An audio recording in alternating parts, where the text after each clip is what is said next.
অনেকের কাছে সকালটা মিষ্টি হলেও আমার প্রতিদিনের সকালটা মিষ্টি হয় না। আমি প্রতিদিন আমার স্বপ্নের পেছনে ছুটি, তাই প্রতিদিনের সকালটা ঘাস কাটা দিয়ে শুরু হয় আমার। ঘাস কাটা শেষ করে গরুকে খাবার দিয়ে পানের বরজে ওষুধ দিতে চললাম, কারণ আমার পানের বরজের জ্বরগুলো মরে যাচ্ছে, জানি না কি কারণ। এই সকালবেলা শুরু হলো আমার পানের বরজ নিয়ে টেনশন। কীটনাশক স্প্রে করা শেষ হওয়ার পর আমি পানের বরজে মাটি তুলে দেওয়া হয়েছে, সেটা পা দিয়ে খুঁজে দেওয়া হচ্ছে। এই পা দিয়ে খুঁজে দেওয়ার পরে আরো অনেক কাজ পড়ে আছে, বিধায় আমি চলে আসলাম পানের বরজ থেকে। এই পানের বরজগুলো খুঁজে দেওয়ার পরে ঠিক এরকম হয়ে যায়।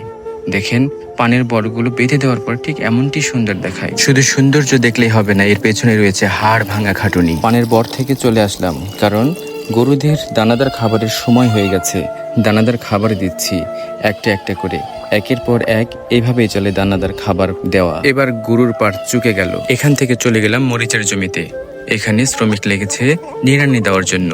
এদিকে নিড়ানি দিচ্ছে আর আমি এদিকে মরিচের গাছগুলো তারের সঙ্গে বেঁধে দিচ্ছি। এত পরিমাণ গরম, গরমের চোটে পিপাসায় কাতর হয়ে গেছে, বিধায় পানি খাচ্ছিলাম। এদিকে পটলের জমিতে পটল বাড়িতে প্রয়োজন, খাওয়ার জন্য পটল লাগানো হয়েছে। এই পটলগুলো তুলছিলাম, এই পটলগুলো তুলে ভেজে খাওয়ার জন্য। পটলের ভাজি খেতে আসলে অনেক মজা লাগে। প্রচন্ড গরম সহ্য করতে না